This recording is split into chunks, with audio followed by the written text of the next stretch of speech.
கர்த்தருக்குள் பிரியமானவர்களே, September 26 Elon G white அம்மையார் அவர்களுடைய மாரநாதா புத்தகம், பக்கம் 537.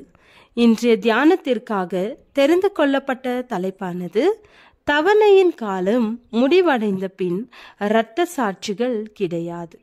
வசனம் சங்கீதம் 91 அதிகாரம் 15 வசனம். அவன் என்னை நோக்கி கூப்பிடுவான், நான் அவனுக்கு மறு உத்தரவு அருளி செய்வேன். ஆபத்தில் நானே அவனோடிருந்து அவனை தப்புவித்து அவனை கனப்படுத்துவேன். தேவ மக்கள் துன்பம் அடைகிறதென்று விடுதலை பெற்றிருக்க மாட்டார்கள். ஆனால் உபத்திரவப்படுத்தப்பட்டு துன்பம் அடையும் போது, தனிமையில் தத்தளித்து ஆகாரமின்றி பட்டினி கிடக்கும் போது அவர்கள் அழிந்து போகும்படி விட்டுவிடப்பட மாட்டார்கள். தனிமையில் ஆகாரமும் தண்ணீருமின்றி தவிக்கும் போது அழியாதபடி காக்கப்படுவார்கள். ஆனாலும் இதற்கு முன்பாக மரித்த இரத்த சாட்சிகளைப் போல தங்களது இரத்தத்தினாலே தங்களது சாட்சியை சீக்கிரத்தில் முத்திரை போட வேண்டும் என்பதை போன்று அவர்களுக்கு காணப்படலாம். அது பயங்கரமான கடுந்துயர் நிறைந்த காலம். விடுதலைக்காக இரவும் பகலும் அவர்கள் தேவனை நோக்கி கதறுகிறார்கள்.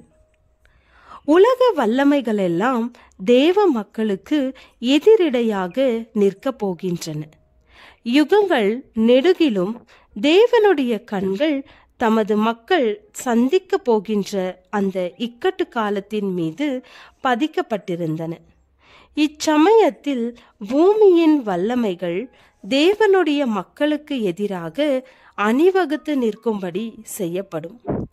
நாடு கடத்தப்பட்ட கைதியை போன்று பட்டினியினாலும் கொடுமையினாலும் மரித்து விடுவோமோ என்று அவர்கள் பயந்து கொண்டிருப்பார்கள்.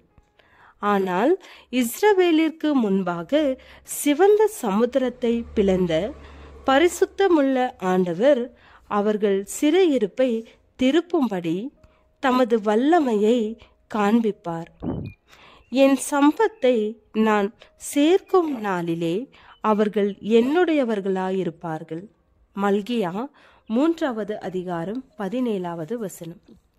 இந்த காலத்திலே கிறிஸ்துவின் உண்மையான ஊழியக்காரருடைய இரத்தம் அவருக்கு சாட்சியாக சிந்தப்படுமானால், முற்காலத்தில் இரத்த சாட்சிகளாக மரித்தவர்களுடைய இரத்தத்தை போன்று அது ஆண்டவருக்கு ஒரு பெரிய அறுவடையை தருவதற்காக விதைக்கப்பட்டதாக இருக்காது. அவர்களுடைய உத்தம விசுவாசம் மற்றவர்களுக்கு சத்தியத்தை குறித்த ஞானத்தை கொடுக்கும் ஒரு சாட்சியாக இருக்காது. ஏனெனில் பிடிவாதமான கல்நெஞ்சு தன்னிடத்தில் அனுப்பப்பட்ட இரக்கத்தின் அலைகளை இனி திரும்பி வரக்கூடாதபடி திருப்பி அனுப்பிவிட்டது. நீதிமான்கள் அவர்களுடைய சத்துருக்களுக்கு இரையாக ஒப்பு கொடுக்கப்படுவார்களேயானால் அது அந்தகாரத்தின் அதிபதிக்கு வெற்றியாகவே இருக்கும். தீங்கு நாளில் அவர் என்னை தம்முடைய கூடாரத்தில் மறைத்து, என்னை தமது கூடார மறைவிலே ஒளித்து வைத்து, என்னை கன்மலையின் மேல் உயர்த்துவார். சங்கீதம் 25 அதிகாரம் 5 வசனம் என்று சங்கீதக்காரன் சொல்லுகிறான். கிறிஸ்துவும், என் ஜனமே, நீ போய் உன் அறைக்குள்ளே பிரவேசித்து உன் கதவுகளை பூட்டிக்கொண்டு சினம் கடந்து போகும் மட்டும் கொஞ்ச நேரம் ஒளிந்து கொள்.